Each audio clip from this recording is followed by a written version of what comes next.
الحمد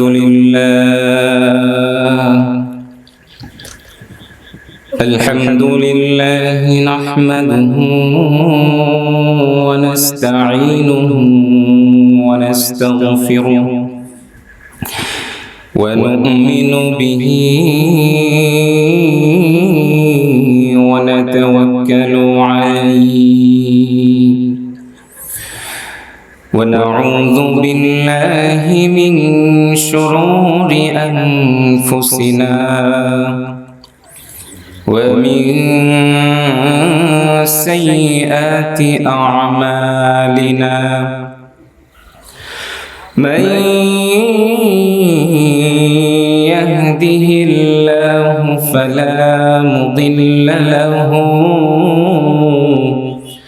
ومن يضلله فلا هادي له ونشهد أن لا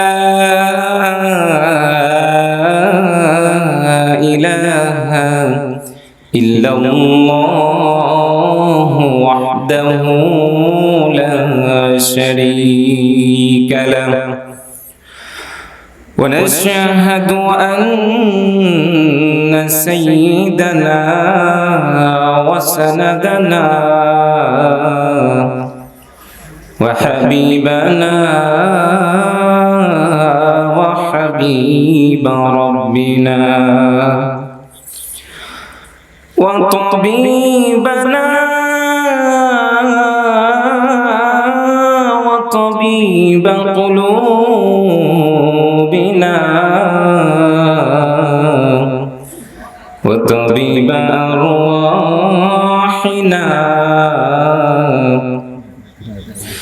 وأولانا ومولانا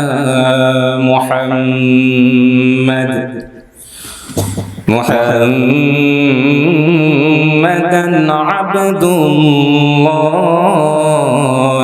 ورسوله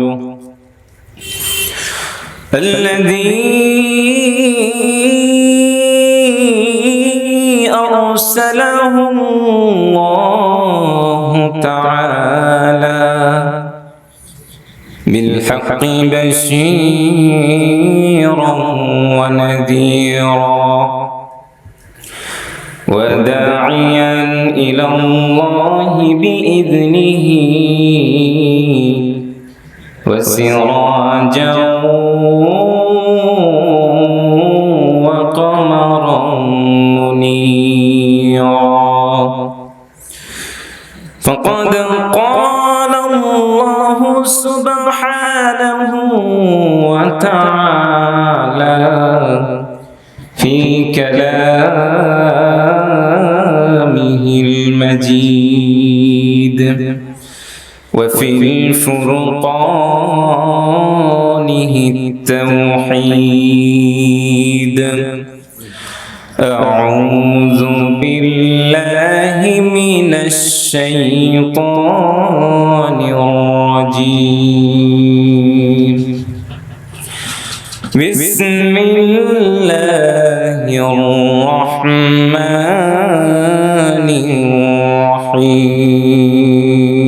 الرحيم يا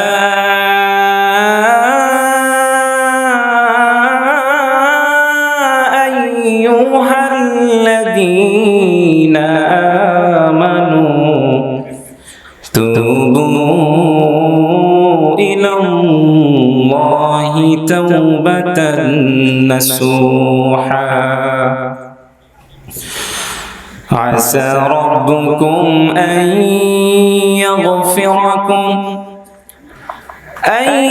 يكفر عنكم سيئاتكم ويدخلكم جنات تجري من تحتها الأنهار وقال تعالى يا أيها الذين آمنوا اتقوا الله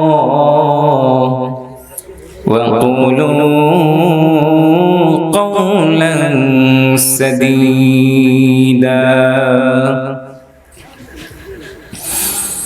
صدق الله مولانا العظيم وقال النبي صلى الله عليه وسلم يا أيها الناس توبوا إلى الله فإني أتوب في اليوم إليه 100 مرة أو كما قال عليه الصلاة والسلام الحمد لله সর্বপ্রথম শুকরিয়া আদায় করি মহিয়ান গরিয়ান সেই রব্বে করিমের দরবারে যিনি আমাদেরকে নানা রকম ব্যস্ততা থেকে পৃথক করে নিয়ে এসেছেন জান্নাতের একটা উৎকৃষ্ট ময়দানে। এজন্য সকলেই অন্তরের গভীর থেকে শুকরিয়া আদায় করি আলহামদুলিল্লাহ।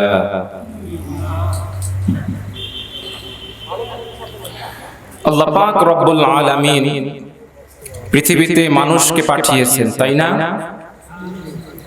এই মানুষের ভিতরে আল্লাহ পাক রব্বুল আলামিন সব থেকে উত্তম আর সব থেকে বৈচিত্র্যময় মানুষ যাদেরকে বানিয়েছেন তারা হচ্ছে সৎ কর্মশীল মুমিন বান্দা।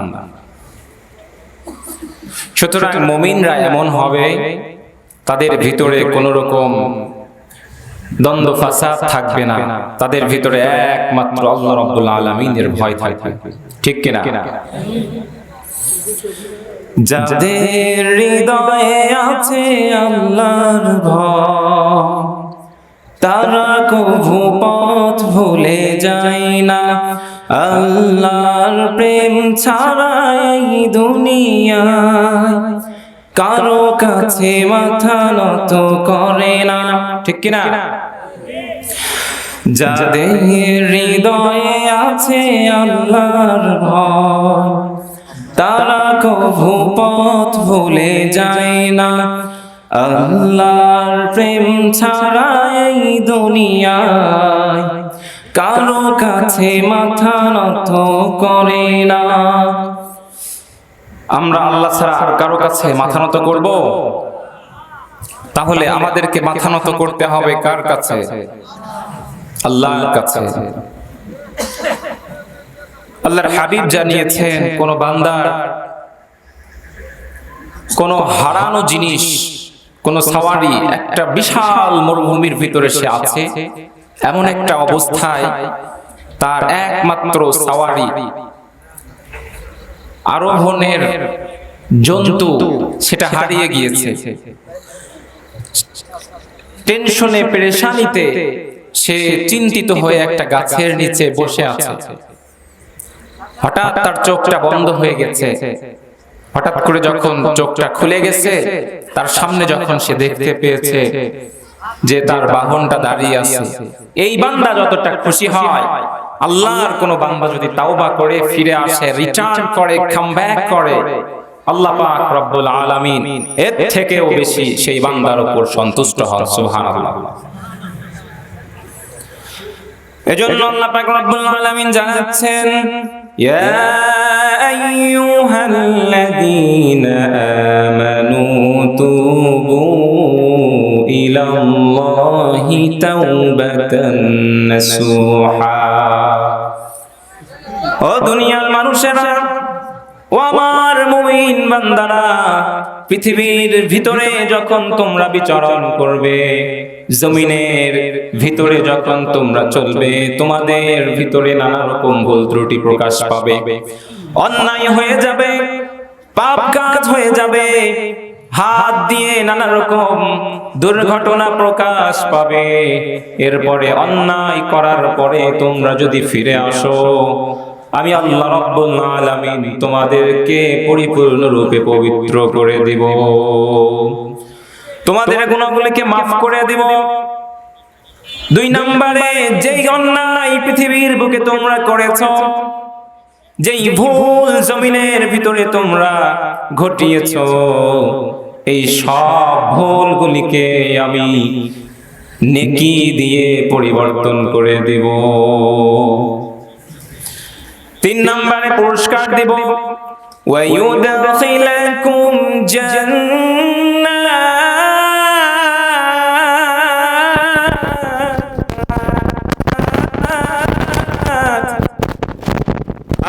তোমাদেরকে প্রবেশ করাবো এমন জান্নাতের ভিতরে যেই জান্নাতের তলদেশ দিয়ে নহর প্রবাহিত হয়েছে। এজন্য আল্লাহ পাক রব্বুল আলামিন এজন্য আল্লাহ পাক রব্বুল আলামিন পৃথিবীতে প্রত্যেকটা মানুষকে পাঠিয়েছেন মানুষ হিসেবে, আর বলে দিয়েছেন তোমাদের সামনে একটা গাইডলাইন আমি দিয়েছি, তোমাদের জীবন ধারণের জন্য, পরিচালনার জন্য সুন্দর ব্যবস্থা করে দিয়েছি। এই যে ম্যানুয়াল আমি তোমাদেরকে দিলাম, এই ম্যানুয়ালটা দেখে তোমরা তোমাদের লাইফ নামের এই বিশাল মেশিনটাকে তোমরা পরিচালনা করবে। এই যে বিশাল আসমানটা আপনি দেখতে পান, এই বিশাল আসমানটাকে আল্লাহ রাব্বুল আলামিন বানিয়েছেন। আল্লাহ রাব্বুল আলামিন কালামুল্লাহ মাজিদের 29তম পারার সূরা মুলকের ভিতরে প্রথম পৃষ্ঠায় জানাচ্ছেন, ওয়ালাকাদ যায়্যানাস সামাআ আদ-দুনিয়া বিমাসাবিহ। ও আমার বান্দারা, আমি পৃথিবীর এই যে কাছের আসমান তোমরা দেখতে পাও, এই আসমানটাকে সাজিয়েছি তারকা দিয়ে। I have beautified the nearest heaven with stars and candles. এই যে জমিনের ভিতরে যে আসমানটাকে তোমরা দেখতে পাও, nearest heaven, কাছের আকাশ, এই স্কাইটাকে আমি বিউটিফাইড করেছি, ডেকোরেটেড করেছি কি দিয়ে? Stars and candles.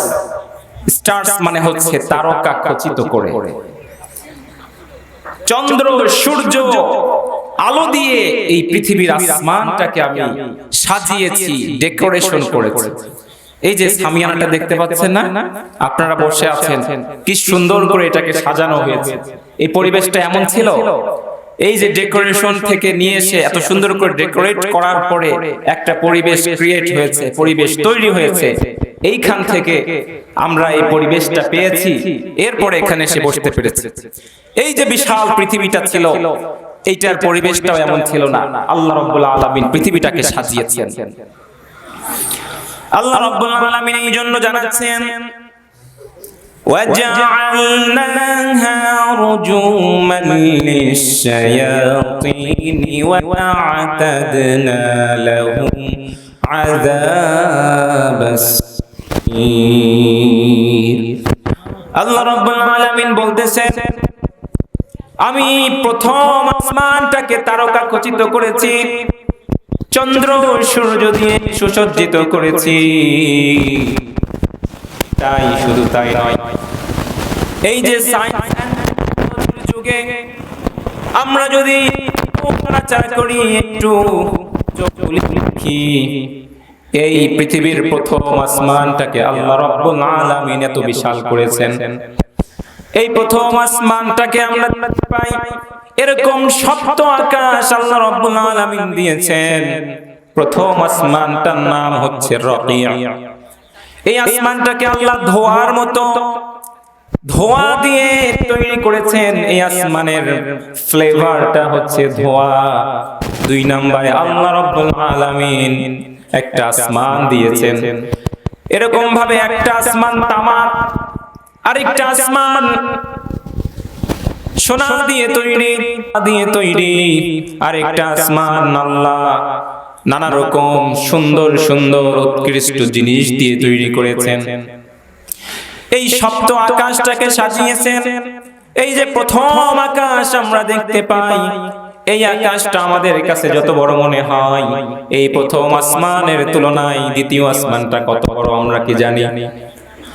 প্রথম আসমানটা দ্বিতীয় আসমানের কাছে এমন, বিশাল মরুভূমির ভিতরে কোন আল্লাহর বান্দা যদি ছোট্ট একটা হাতের আংটি, হাতের রিং, ফিঙ্গার রিংটাকে খুলে ফেলে, এই বিশাল মরুভূমির ভিতরে ছোট্ট রিংটা যত বড়, দ্বিতীয় আসমানের তুলনায় আল্লাহ রাব্বুল আলামিনের প্রথম আসমানটা তত বড়।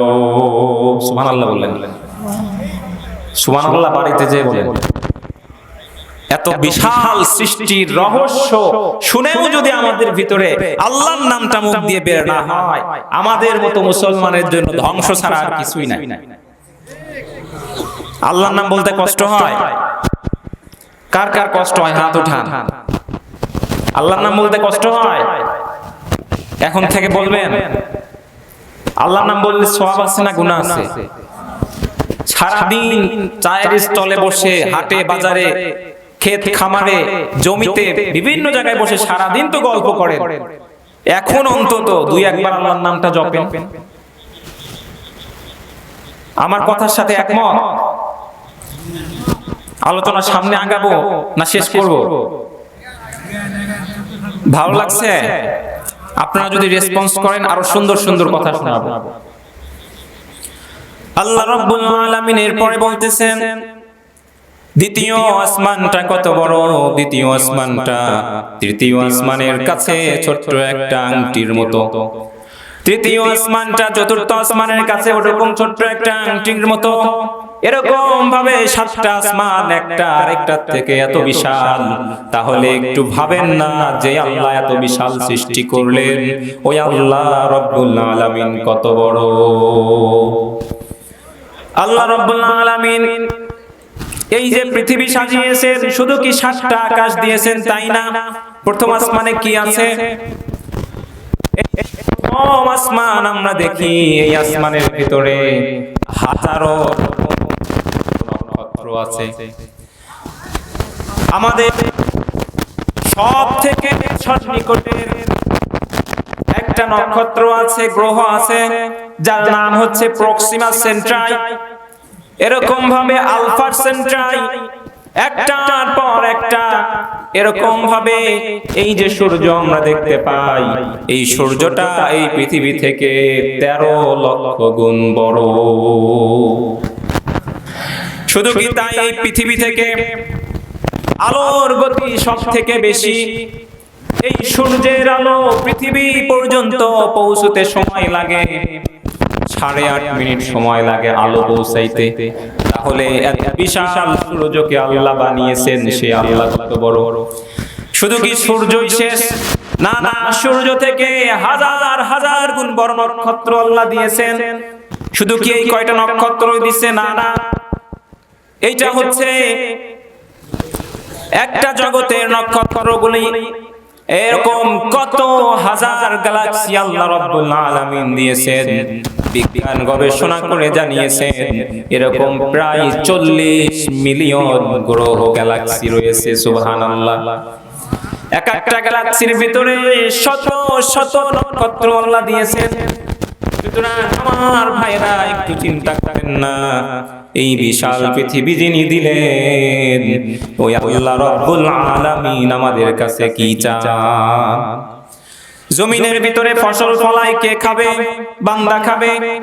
জমিনের ভিতরে ধান উৎপন্ন হয়, গম উৎপন্ন হয়, শত শত মন গোস্তের রান্না হয়, শত শত পশু জবাই হয়, হাজারো রকমের পাখি, হাজারো রকমের ফুল। এই যে মধু আপনি পান করেন, এই মধুটা এত পাওয়ারফুল একটা জিনিস।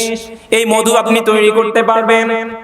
বিজ্ঞান গবেষণা করে জানিয়েছে এক ফোঁটা মধু তৈরি করার জন্য 18 রকমের কেমিক্যালের প্রয়োজন হয়। কয় রকম? কথা বলেন না, কয় রকম? এই 18 রকমের কেমিক্যাল লাগে এক ফোঁটা মধু তৈরির জন্য। এর ভিতরে বিজ্ঞান একটু একটু করে খুঁজে খুঁজে 6 থেকে 7 প্রকারের কেমিক্যাল একত্রিত করতে পারছে। বাকি 11 প্রকার এখনো বিজ্ঞান খুঁজেই পায় নাই। সুবহানাল্লাহ। এত সুন্দর করে একটু একটু করে মৌমাছি তার চাকের ভিতরে, তার বাসার ভিতরে এই মধুগুলিকে জমা করে। এই মৌমাছিগুলি এত সুন্দর করে মধু সংগ্রহ করে যাতে বিষাক্ত কোনো মধু প্রবেশ না করে। এই মৌমাছির ভিতরে আল্লাহ রাব্বুল আলামিন সুন্দর একটা সমাজ ব্যবস্থা দিয়েছেন। সেখানে প্রশাসনিক ব্যবস্থা আছে, পুলিশ আছে, সেখানে শাস্তি দেওয়া হয়। কয়েকজন সিকিউরিটি গার্ড হিসেবে থাকে। যখন আপনি এই চাকের ভিতরে ঢিল ছুঁড়ে আঘাত করতে থাকবেন, এই চাকের কাছ থেকে দেখবেন সব মৌমাছি ওড়ে না, সামান্য কিছু মৌমাছি সেখান থেকে উড়ে উড়ে আপনাকে ধাওয়া করে। এই যে ছুটে আসলো যে মৌমাছি, এগুলি হচ্ছে সেখানকার সিকিউরিটি গার্ড, সিকিউরিটি ফোর্স। এরপরে আরেক দল আছে ল্যাবে পরীক্ষার জন্য। প্রত্যেকটা মৌমাছি যখন মধু সংগ্রহ করে চাকে প্রবেশ করে, সেখানে ইমিগ্রেশনের মতো ব্যবস্থা আছে। বাংলাদেশের এয়ারপোর্টে যান, মেট্রো রেলে প্রবেশের জন্য সেখানে ইমিগ্রেশন আপনাকে ক্রস করতে হয়। একটা আলো আপনার বডিটাকে স্ক্যান করে ফেলবে, আপনার শরীরের ভিতর কি কি আছে এই স্ক্যানের ভিতরে সবকিছু ধরা পড়বে। আল্লাহ রাব্বুল আলামিন আজকে নয়, পৃথিবীর শুরু থেকে মৌমাছিদের ভিতরে ওইরকম একটা ব্যবস্থা রেখেছেন। সুবহানাল্লাহ। এই মৌমাছিরা যখন মধু নিয়ে চাকের কাছে আসে, চাকের ভিতরে থাকা ওই যে সিকিউরিটি ফোর্স আছে, যারা ডক্টর, এরা চেক আপ করে করে দেখে কোন মৌমাছির মধুর ভিতরে বিষাক্ত আছে, বিষ আছে, পচা কোনো জিনিস আছে, দুর্গন্ধময় কোনো কিছু আছে, ক্ষতিকারক কোনো ইফেক্টিভ বিষয় আছে। সঙ্গে সঙ্গে এই ডক্টর মৌমাছিগুলি অ্যানাউন্স করে দেয় জল্লাদদের কাছে। সঙ্গে সঙ্গে প্রশাসনিক ব্যবস্থায় থাকা, দায়িত্বে থাকা মৌমাছিগুলি এই মৌমাছিগুলির শির উচ্ছেদ করে দেয়, মাথা কেটে ফেলে। ও আল্লাহর বান্দা, যেখানে মৌমাছির চাক রয়েছে একটু নিচে যেয়ে দেখবেন অসংখ্য অগণিত মৌমাছির মাথা কেটে সেখানে পড়ে আছে। একটু জোরে বলেন না, এত সুন্দর ব্যবস্থাপনা যিনি দিলেন সেই রব্বুল আলামিনের সিকিউরিটি ফোর্স না জানি আরো কত কঠিন। আপনার দুই কাঁধের দিকে তাকান, আপনি কি করতেছেন, কি করবেন, সব কিছু কিরামান কাতিবিন নামে দুই ফেরেশতা আছে। আল্লাহ রাব্বুল আলামিন জানাচ্ছেন কিরামান কাতিবিন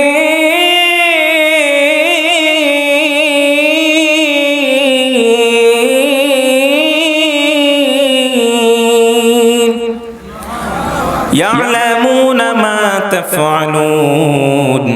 আল্লাহ রাব্বুল আলামিন জানিয়েছেন কিরামান কাতিবিন, দুইজন ফেরেশতা আল্লাহ রাব্বুল আলামিন দিয়েছেন।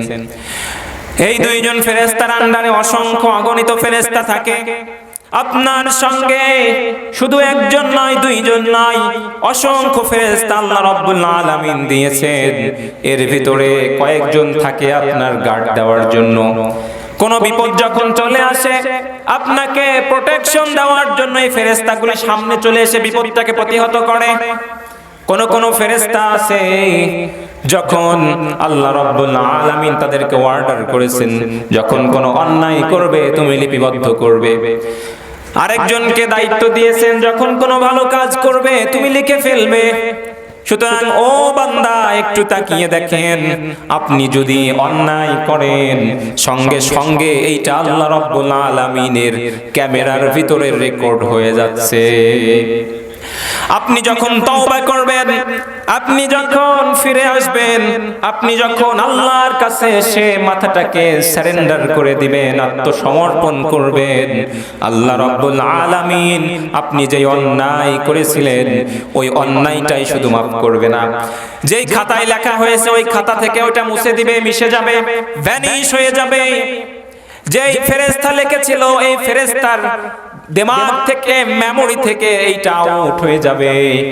কিয়ামতের দিন এই ফেরেশতারা যেন বাদী হয়ে আপনার বিরুদ্ধে মামলা না করতে পারে, যাতে বলতে না পারে খাতায় তো গুনাহ লেখা ছিল, সেই গুনাহ কই গেল, যাতে করে এরকম কোন সুযোগ না থাকে। আল্লাহ রাব্বুল আলামিন ওই ফাঁকা শূন্য স্থানগুলিতে নেকি দিয়ে ভরপুর করে দেন। তাহলে এখন বলেন তো তওবা করার দরকার আছে? আল্লাহ রাব্বুল আলামিন এত সুযোগ দিয়েছেন, এত চান্স আপনাকে দিয়েছেন, এই চান্সগুলি আপনাকে টেক করতে হবে, রিসিভ করতে হবে, নতুবা আপনার আমার চেয়ে বড় হতভাগা আর কেউ থাকবে না। আপনাকে এখনই সিদ্ধান্ত নিতে হবে। The decision is yours and you have to take the right decision now. সিদ্ধান্ত আপনার, এই সিদ্ধান্ত আপনাকে চেঞ্জ করতে হবে, ফিরে আসতে হবে, রিটার্ন করতে হবে, কাম ব্যাক করতে হবে। যদি ফিরে না আসেন কি হবে জানেন? আল্লাহ রাব্বুল আলামিন কোরআনে হাকিমের ভিতর দিয়েছেন, এই কোরআনে হাকিমের ভিতরে প্রায় ৬৫০০ আয়াত আল্লাহ দিয়েছেন, ৭০০০-এর কাছাকাছি আয়াত আল্লাহ দিয়েছেন। এই সব আয়াত হুকুম আহকাম আর বিধান না, জেনে রাখেন স্পষ্ট ক্লিয়ার। ৫০০ থেকে ৫৫০ আয়াত হচ্ছে হুকুম আহকাম আর বিধানের। বাকি যেই আরো ৬০০০ পড়ে আছে, এই ৬০০০ আয়াত কিসের জানেন? ওই যে তওবা না করলে কি হবে, আপনি অহংকার করলে আপনার পরিণতি কি হবে, আল্লাহর কাঠগড়ায় আপনাকে দাঁড়াতে হবে, এই সব কিছু ডিটেইলি এক্সপ্লেইন আল্লাহ রাব্বুল আলামিন এই কালামুল্লাহ মাজিদের ভিতরে দিয়েছেন। সুবহানাল্লাহ।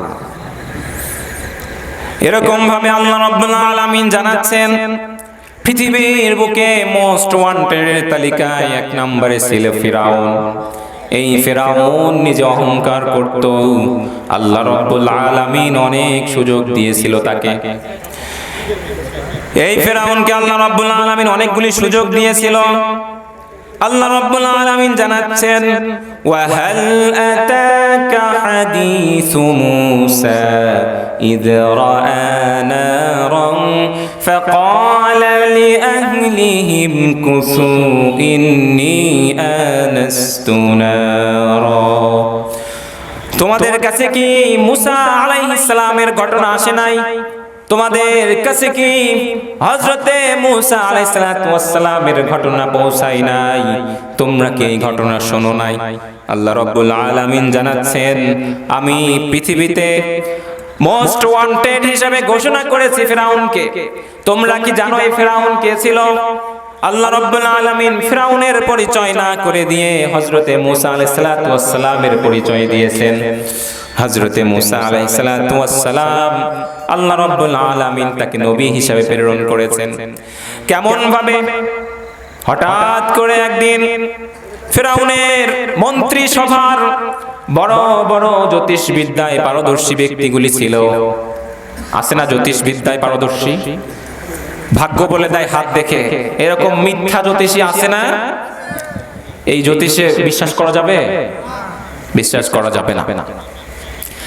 একটা সময় এই জ্যোতিষরা খারাপ জিনকে পালতো, খারাপ জিনদেরকে তারা পালতো এবং এই জিনগুলি তাদের সঙ্গে ফ্রেন্ডশিপে থাকতো। তো এই জিনগুলির থেকে নানা রকম খবর তারা সংগ্রহ করত। তো এই জ্যোতিষীরা ফিরাউনকে সতর্ক করে বলতেছে, ও ফিরাউন, তোমার যে দাপট, এই দাপট আর বেশি দিন চলবে না, তোমার এই সব রাজত্ব শেষ হয়ে যাবে। কেন কেন কি হয়েছে? তো এরপরে এই জ্যোতিষীরা জানাচ্ছে যে একজন পুরুষ এই পৃথিবীতে জন্ম নেবে, যেই পুরুষ এসে তোমার এই সব রাজত্ব ভেঙে চুরে তছনছ করে দেবে। ফিরাউন বলল, না না, এটা হতে পারে না। ফিরাউন অ্যানাউন্স করে দিল, ও আমার সৈন্যবাহিনী, ও আমার সৈনিকেরা, আমার সিকিউরিটি গার্ডেরা, শুনে নাও, এখন থেকে জমিনের ভিতরে যতগুলি পুরুষ সন্তান জন্মগ্রহণ করবে, একে একে সবগুলি সন্তানকে মেরে ফেলো। এখন দুনিয়াতে মানুষের ভিতর পুরুষ বেশি না মহিলা বেশি? জোরে। মহিলাদের সংখ্যা শুধু এমনি এমনি বেশি হয় নাই। ওই যে ফিরাউন একটা নয়, দুইটা নয়, একজন নয়, দুইজন নয়, অসংখ্য অগণিত শিশু বাচ্চাকে নিজের হুকুম করে মেরে ফেলেছে। সুতরাং জমিনের ভিতরে এখনো যারা মানুষ হত্যা করে, এই মানুষ হত্যার গুনাহ বড় ভয়াবহ। আল্লাহ রাব্বুল আলামিন এই সমস্ত খুনি আর কিলারদের হাসর ও ফিরাউনদের সাথে করবে। এজন্য ফেরাউন অসংখ্য সন্তান যখন হত্যা করে ফেলেছে, হযরতে মুসা আলাইহিস সালাতু ওয়াস সালামের আম্মা গভীর অন্ধকার রাত্রিতে তিনি যখন হযরতে মুসা আলাইহিস সালাতু ওয়াস সালামকে জন্ম দিয়েছে, ফেরাউনের সৈন্যরা খবর পেয়ে গিয়েছে একটা শিশু সন্তান জন্মগ্রহণ করছে। সঙ্গে সঙ্গে হযরতে মুসা আলাইহিস সালাতু ওয়াস সালামের বাড়ির কাছে চলে গেছে। চলে যাওয়ার পরে হযরতে মুসা আলাইহিস সালাতু ওয়াস সালামের আম্মার নাম ধরে যখন ডাকে, দরজায় যখন ঠক ঠক দেয়, খটখট করে নক করছে, সঙ্গে সঙ্গে মুসা আলাইহিস সালাতু ওয়াস সালামের আম্মা আল্লাহ রাব্বুল আলামিনের উপর ভরসা করে হযরতে মুসা আলাইহিস সালাতু ওয়াস সালামের দেহটাকে আগুনের ভিতরে ফেলেছে। আল্লাহর নামে যখন আগুনের ভিতরে দিয়েছে, এই আগুন তখনও মুসা আলাইহিস সালাতু ওয়াস সালামকে জ্বলাইতে পারে নাই। আগুনে শুধু হযরত ইব্রাহিম আলাইহিস সালাতু ওয়াস সালামকেই ফেলা হয় নাই, এই আগুনের ভিতরে হযরতে মুসা আলাইহিস সালাতু ওয়াস সালামও ছিলেন কিছু সময়ের জন্য। এরপরে যখন সৈন্যরা এসে ঘুরে গেল, খুঁজে পেল না, চলে গেল, তারা সকালে আবার আসার জন্য এরাদা করলো। মুসা আলাইহিস সালাতু ওয়াস সালামের আম্মা সচেতন মানুষ ছিলেন, একটা বাক্স তৈরি করতে শুরু করেছেন। ছোট্ট একটা বাক্সর ভিতরে করে এই ভূমিষ্ঠ হওয়া সদ্যজাত সন্তানটাকে নীল নদের ভিতরে ভাসিয়ে দিয়েছেন। মুসা আলাইহিস সালাতু ওয়াস সালামের বোন এই বাক্সর পিছু নিয়েছে। লম্বা ঘটনা। এক পর্যায়ে এই বাক্সটা গিয়ে ফেরাউনের যেই দাসী ছিল, ফেরাউনের যেই দাসী তার নাম ছিল আসিয়া, সে এমন অবস্থায় সেই নীল নদের ভিতরে গোসল করতেছিল। তার ঘাটের কাছে যখন বাক্সটা এসে দাঁড়িয়েছে, সে যখন দেখেছে বাক্সটা কোন একটা মানুষের সারা শব্দ অনুভব করা যায়, এটাকে খোলার পরে যখন দেখা হয়েছে একটা শিশু সন্তান, ফেরাউনের কোনো সন্তান ছিল না, ছেলে সন্তান ছিল না। তখন ফেরাউনের কাছে গিয়ে বলল, ও আমার প্রাণ প্রিয় স্বামী, এই সন্তানটা দরিয়ার ভিতরে করে ভেসে এসেছে, তুমি এই সন্তানটাকে আমাদের জন্য নিয়ে নাও, আমরা এই সন্তানের লালন পালন করব। ফেরাউন বলল, হায় হায়, এ কি বলছো? আমি কসম দিয়ে বলতে পারি এই সন্তানটাই আমার সবচেয়ে বড় দুশমন। তখন হযরতে আসিয়া বলল, ও আমার স্বামী, যদি এই সন্তানটাকে আমরা লালন পালন করি তাহলে এই সন্তানটা আমাদের শত্রু হবে না, সে আমাদের হয়ে কাজ করবে, আমাদের আর কোনো বিপদ থাকবে না। ফেরাউন ধোঁকা খেয়ে গেল। এরপরে যখন বাচ্চাটাকে লালন পালন করতে শুরু করা হলো, ফেরাউন একবার পরীক্ষা করার জন্য এক পাশে আগুন আর এক পাশে সোনা, দুই পাশে দুইটা জিনিস রাখা হলো। দেখতে চাওয়া হলো হযরতে মুসা কোন জিনিসটা গ্রহণ করে। হযরতে মুসা সোনার দিকে যখন হাত বাড়িয়ে দিচ্ছিল, ফেরেশতা এসে হাতটাকে আগুনের দিকে দিয়েছে। আগুনটা হাতে নিয়ে মুসা আলাইহিস সালাতু ওয়াস সালাম যখন মুখের ভিতরে দিয়েছে, সঙ্গে সঙ্গে ফেরাউন বুঝে গিয়েছে এইটা সাধারণ কোনো বাচ্চা না, এই বাচ্চা অবশ্যই শক্তিশালী কোনো বাচ্চা। শুধু কি তাই নয়, একবার ফেরাউন একটা কথা বলেছিল, যেই কথাটা হযরতে মুসা আলাইহিস সালাতু ওয়াস সালামের পছন্দ হয় নাই। সঙ্গে সঙ্গে ফেরাউনের গালের ভিতরে একটা থাপ্পড় দিয়ে দিয়েছে। এক থাপ্পড় খাওয়ার পরে ফেরাউনের মাথা বনবন করে ঘুরতে শুরু করেছে। ফেরাউন ছিল 40 হাত লম্বা সুঠাম দেহের বিশাল একটা মানুষ। 40 দিন পর পরে সে ওয়াশরুমে যেত। এত বিশাল শক্তিধারী একটা মানুষকে এক থাপ্পড় যখন দেওয়া হয়েছে, সে বুঝে গেছে এটা সাধারণ কোনো থাপ্পড় না। নবীর থাপ্পড়ের পাওয়ার কত জানেন নাকি? প্রত্যেকটা নবীর গায়ে আল্লাহ রাব্বুল আলামিন জান্নাতেই 100 যুবকের মতান্তরে 500 যুবকের, কেউ কেউ বলে 40 জন যুবকের শক্তি আল্লাহ রাব্বুল আলামিন দিয়েছে। জান্নাতি একজন যুবকের গায়ে যে শক্তি থাকবে, সেই শক্তি তো অনেক। আবার যদি 100 জন জান্নাতি যুবকের শক্তি থাকে, এই থাপ্পড় যদি দেওয়া হয়, ফেরাউন কেন, ফেরাউনের মতো 10টাও আসলে থাকবে? এরকম পাওয়ারফুল চপেটাঘাত যখন ফেরাউনের গালে পড়েছে, ফেরাউন আবার বুঝে গেছে এটা সাধারণ কোনো শিশু না। আস্তে আস্তে মুসা আলাইহিস সালাম বড় হয়ে গেল। বড় হয়ে যাওয়ার পরে যখন দেখলো ফেরাউনের যেই বংশ ছিল কিপ্তি, এই কিপ্তিরা মুসা আলাইহিস সালামের বংশ, এই বংশের উপরে অত্যাচার করত। এই বংশের নাম ছিল ইসরাইল। বনি ইসরাইলের লোকদের উপরে যখন জুলুম করত, হযরতে মুসা আলাইহিস সালাম একদিন একজন কিপ্তি যখন বনি ইসরাইলের একজন দরিদ্র মানুষের উপর অত্যাচার করতেছিল, বাজারের ভিতরে ভরা মানুষের সামনে মুসা আলাইহিস সালাম এক থাপ্পড়ে ওই কিপ্তিকে মারছে।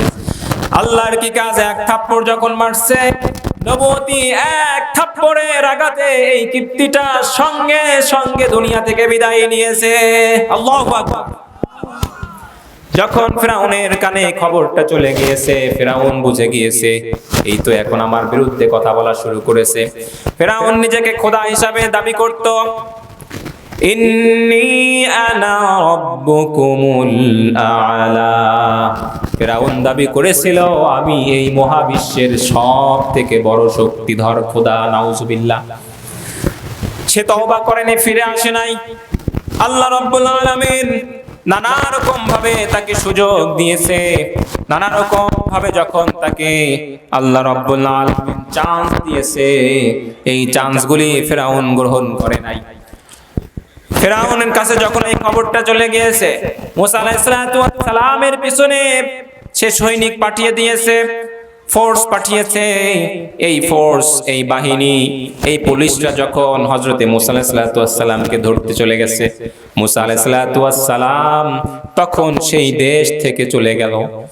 এই দেশ থেকে চলে যাওয়ার পরে হযরতে শুআয়ব আলাইহিস সালামের মেয়ে একটা দেশে গেল। যেই দেশে গিয়ে একটা কূপের পাশে সে বসেছিল, হঠাৎ করে দেখতেছে দুইজন মহিলা এসে দাঁড়িয়েছে, অনেক বড় ছাগলের পাল নিয়ে পানি পান করাবে। কিন্তু কূপের মুখে, কুয়ার মুখে একটা ঢাকনা দেওয়া আছে, এই ঢাকনাটা সরানো যায় না। এই ঢাকনা সরাতে হলে 40 জন যুবকের শক্তি একত্রিত করে সরাতে হয়। দিনে 2 বার এই ঢাকনাটা সরিয়ে ফেলা হয়। কিন্তু এই মহিলারা এসে সেখানে ওয়েট করতেছিল কখন এই ঢাকনাগুলি সরানো হবে আর এই জন্তু পশুগুলিকে পানি পান করানো হবে। হযরতে মুসা যখন দেখলো, দেখার পরে বলল, ও আল্লাহর বান্দিরা, এখানে কেন দাঁড়িয়ে আছো? কূপ থেকে পানি কেন পান করাচ্ছ না? জন্তুগুলি পিপাসায় কাতর হয়ে কষ্ট পাচ্ছে, কেন পান করাচ্ছ না? আল্লাহর বান্দি বলে, ও আল্লাহর বান্দা, আমরা তো মহিলা মানুষ, আমরা কিভাবে এই ঢাকনাটা সরাবো? 40 জন মানুষ মিলে ঢাকনাটা সরিয়ে ফেলে। আমাদের এই এলাকার মানুষেরা ততক্ষণ পর্যন্ত ওয়েট করে পানি পান করার জন্য। আল্লাহর নবী মুসা আলাইহিস সালাম বিসমিল্লাহ বলে এই ঢাকনাটা একাই একাই যখন তুলে ফেললেন, এই মহিলাগুলি আশ্চর্য হয়ে গেল। আল্লাহর বান্দিগুলি পর্দায় আবৃত হয়ে যখন পানি পান করালো পশুগুলিকে, পানি পান করানোর পরে এই আল্লাহর বান্দিরা যখন ঘরে ফিরে গিয়েছে, ঘরে ফিরে যাওয়ার পরে এই আল্লাহর বান্দি তাদের বাবাকে জানিয়েছে, আমাদের সঙ্গে আজকে এমন একটা ঘটনা ঘটেছে, এমন একজন যুবককে দেখেছি, এমন একজন চকলেট বয়কে দেখেছি, এমন একজন সুপার হিরোকে দেখেছি যিনি একা একাই 40 জন যুবকের শক্তি দিয়ে কাজ করতে পারে। সুবহানাল্লাহ। এই কথা যখন শুনেছেন, আল্লাহর নবী শুআয়ব আলাইহিস সালাম কিছুটা আঁচ করতে পেরেছেন। এরপরে বলেছেন, পরের দিন যখন তোমরা যাবে এই লোকটাকে সেইখান থেকে নিয়ে আসবে, আমাদের বাসায় দাওয়াত দিবে। পরের দিন এই মহিলাগুলি আবার গেছে, দাওয়াত দিয়েছে। মুসা আলাইহিস সালাম চলে আসছে। চলে আসার পরে আল্লাহ নবী শুআয়ব আলাইহিস সালামের কাছে দীর্ঘদিন তিনি ছাগল চড়িয়েছেন। পৃথিবীতে শুধু একজন নবী নয়, যত নবী আল্লাহ পৃথিবীতে পাঠিয়েছেন সব নবী জীবনের কোনো না কোনো সময় ছাগল চড়িয়েছেন।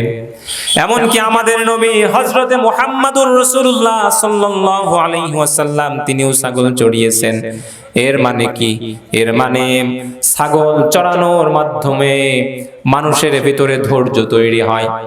এই ধৈর্যটা এমনি এমনি না, এই ধৈর্যটা তৈরি হওয়ার কারণ হচ্ছে এই ধৈর্য দিয়ে যাতে করে জমিনের ভিতরে দাওয়াতি কাজ পরিচালনা করতে পারে। এই জন্য আল্লাহ রাব্বুল আলামিন নবীদেরকে আলাদা আলাদা করে ধৈর্য দিয়েছেন। এজন্য আমাদেরকেও ধৈর্য ধারণ করতে হবে। কিভাবে ধৈর্য ধারণ করব? আল্লাহ রাব্বুল আলামিন রাসূল খুদা সাল্লাল্লাহু আলাইহি ওয়াসাল্লামকে যে হাদিস বলতে বলেছেন, হাদিসটা কি? আল্লাহর হাবিব বলতেছেন, ইয়া আইয়ুহান নাস তুবু ইলাল্লাহ, ও দুনিয়ার মানুষেরা আল্লাহর কাছে তওবা করো। ফাইন্নী আতুবু ফিল ইয়াউমি ইলাইহি মিআতা মাররা, কেননা আমি দিনে প্রতিদিন একবার নয় দুইবার নয় কমপক্ষে 100 বার তওবা করি। সুবহানাল্লাহ। আল্লাহ নবীর কোনো গুনাহ ছিল? কোনো পাপ ছিল? কোনো পাপ ছিল না। আল্লাহ রাব্বুল আলামিন এটা অ্যানাউন্স করেছেন, লিয়াগফিরা লাকাল্লাহ মা তাকদ্দামা মিন যামবিকা ওয়া মা তাআখার। ও রাসূল, আপনার পাস্ট এন্ড প্রেজেন্ট, আপনার পিছনের আর সামনের যত অন্যায় যদি হয়েও যায় সব কিছু আমি ক্ষমা করে দিয়েছি। সুবহানাল্লাহ। এই নবী যদি নিষ্পাপ মাসুম হওয়ার পরেও প্রতিদিন 100 বার তওবা করেন, তাহলে একটু ভাবেন না আমরা দিনে কত অন্যায় করি আর কয়বার তওবা করি? তওবা করি বলেন? তওবা করার দরকার আছে? তওবা কাকে বলে? হোয়াট দ্য ডেফিনেশন অফ তাওবা? তাওবার ডেফিনেশনটা কি? তাওবার সংজ্ঞাটা কি? তওবা কাকে বলে? এই তওবা, তওবা শব্দের শাব্দিক হচ্ছে আর-রুজু, রিটার্ন করা, ফিরে আসা। আর পারিভাষিক সংজ্ঞায় এই তওবা বলা হয় আর-রুজু ইলাল্লাহি তাআলা ওয়া তারকুল মাআসিয়া ওয়ান নাদামু আলা ফি'লিহা ওয়াল আজমু ফিল আদামিল উদাতি ইলাইহা। যে আল্লাহ রাব্বুল আলামিনের দিকে ফিরে আসা কেমন ভাবে? সব গুনাহ যা করেছি সব ছেড়ে দিতে হবে, সব ছেড়ে আল্লাহর কাছে ফিরে আসতে হবে আল্লাহর সন্তুষ্টির জন্য। আর সঙ্গে সঙ্গে এই সংকল্প থাকতে হবে আগামীর ভবিষ্যতে আমার সামনের জীবনে এই কাজ আর কখনো হবে না। এইটার নাম হচ্ছে তওবা। এই তওবা আল্লাহ রাব্বুল আলামিন সুযোগ দিয়েছেন কতক্ষণ পর্যন্ত? আল্লাহ রাব্বুল আলামিন 2 শ্রেণীর মানুষের তওবা কবুল করবেন না। এক নম্বরে আত-তাইবু ইনদাল মাউত, মৃত্যুর সময় যখন কোন মানুষ তওবা করে এই তওবাটা কবুল হবে না। আল্লাহ রাব্বুল আলামিন স্পষ্ট ভাবে জানিয়েছেন, ওয়ালাইসাতিত তাওবাতু লিল্লাযীনা ইয়া'মালুনাস সাইয়্যাত।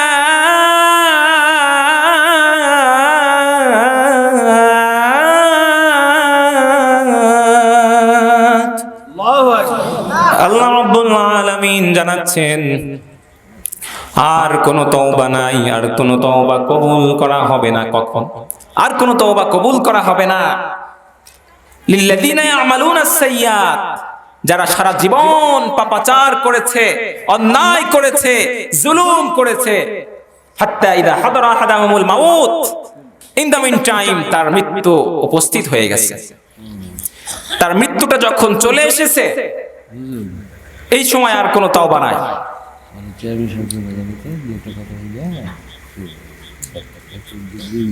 পরে ইনশাআল্লাহ প্রধান বক্তা আসবেন, ওনার মুখ থেকে মূল্যবান নসিহত আমরা শুনবো। ঠিক আছে? তাহলে তওবা 2 শ্রেণীর মানুষ থেকে আল্লাহ রাব্বুল আলামিন তওবা গ্রহণ করেন না। এক নাম্বার কি? ওয়ালাইসাতিত তাওবাতু লিল্লাযীনা ইয়া'মালুনাস সাইয়্যাত হাত্তা ইযা হাদারা আহাদাহুমুল মাউতু ক্বালা ইন্নী তুবতুল আন। কোন তওবা গ্রহণ করা হবে না, নট অ্যাকসেপ্টেবল অগ্রহণযোগ্য। আল্লাহ রাব্বুল আলামিনের কাছে ওই মানুষদের তওবা, যেই মানুষগুলি সারা জীবন অন্যায় করেছে, পাপাচার করেছে, মিথ্যা ছড়িয়েছে, অন্যায়ভাবে অন্যের সম্পদ আত্মসাৎ করেছে, সারা জীবন অন্যায় করার পরে যখন মৃত্যু চলে এসেছে, যখন আজরাইলকে দেখে ফেলেছে, এই সময় আর কোন তওবা আল্লাহ রাব্বুল আলামিন গ্রহণ করবেন না। এটা স্পষ্ট ভাবে আল্লাহ রাব্বুল আলামিন জানিয়েছেন। কিরকম ভাবে? কেননা ফিরআউনকে যখন দাওয়াত দেওয়া হলো, মুসা আলাইহিস সালাম যখন দীর্ঘদিন বাইরে আসার পরে বিদেশে যখন ট্যুরে ছিলেন, ভ্রমণে ছিলেন, দাওয়াতি কাজে ছিলেন, এমন মুহূর্তে আল্লাহ রাব্বুল আলামিন আদেশ করেছেন দাওয়াতি কাজ পরিচালনা করার জন্য। আল্লাহ রাব্বুল আলামিন বলতেছেন, ইযহাব ইলা ফিরআউনা ইন্নাহু তাগা قال رب اشرح لي صدري ويسر لي أمري واحلل عقدة من لساني। ও আমার রব, আপনি আমাকে যেই জবান দিয়েছেন এই জবানটা ক্লিয়ার না, এই জবানটা তোতলা। ওই যে ছোট্টবেলায় শিশু অবস্থায় আগুন মুখে নেওয়ার কারণে তিনি যে আঘাত প্রাপ্ত হয়েছিলেন, ওই আঘাতের কারণে মুসা আলাইহিস সালাম ছিলেন কথার ক্ষেত্রে তোতলা। সুতরাং তিনি আল্লাহর কাছে আশ্রয় চাইলেন, সহযোগিতা চাইলেন। আল্লাহ রাব্বুল আলামিন হযরতে হারুন আলাইহিস সালামকে নবী বানিয়ে ফিরআউনের কাছে পাঠিয়ে দিলেন।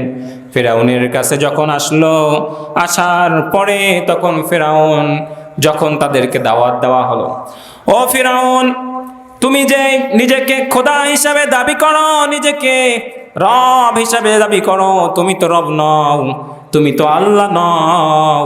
আল্লাহ রাব্বুল আলামিন এই বিশাল পৃথিবীটাকে বানিয়েছেন। সুতরাং তুমি তোমার কুফরি থেকে ফিরে আসো। আল্লাহ রাব্বুল আলামিন এই ফিরআউনকে অনেকগুলি সুযোগ দিয়েছেন। আল্লাহ রাব্বুল আলামিন বলতেছেন, فأرسلنا عليهم الطوفان والجراد والقمل والضفادع والدم آيات مفصلات فاستكبروا وكانوا قوما مجرمين। ফিরআউনকে হুকুম দিয়ে আল্লাহ রাব্বুল আলামিন পরীক্ষা করেছিলেন। এরপরে ব্যাঙ দিয়ে আল্লাহ রাব্বুল আলামিন পরীক্ষা করেছিলেন। খাদ্যের ভিতরে ব্যাঙ, বিছানায় শুইতে গিয়েছে ব্যাঙ, খাবারের ভিতরে ব্যাঙ, কাপড়ের ভিতরে ব্যাঙ, সব জায়গায় শুধু ব্যাঙ আর ব্যাঙ, সব জায়গায় শুধু উকুন আর উকুন। এরকম অনেকগুলি পরীক্ষা আল্লাহ রাব্বুল আলামিন করেছিলেন যাতে করে তারা ফিরে আসে। আল্লাহ রাব্বুল আলামিন সূরা সিজদার মাঝে জানাচ্ছেন, وَلَنُذِيقَنَّهُم مِّنَ الْعَذَابِ الْأَدْنَى دُونَ الْعَذَابِ الْأَكْبَرِ لَعَلَّهُمْ يَرْجِعُونَ। আমি মানুষকে ছোট ছোট বিপদ দিয়ে, বিপদ আস্বাদন করানোর মাধ্যমে, টেস্ট করানোর মাধ্যমে তাদেরকে আমি শিক্ষা দিতে চাই, লাআল্লাহুম ইয়ারজিউন, যাতে করে তারা ফিরে আসে। আরে ভয় দেখাচ্ছি তোমাকে, ফিরে আসো, তওবা করো, খোদার দিকে চলে আসো। কিন্তু ফিরআউন ছিল ফাস্তাকবারু, সে অহংকার করেছিল, আল্লাহ রাব্বুল আলামিনের কাছে সারেন্ডার করে নাই। ওয়াকানু কওমান মুজরিমিন।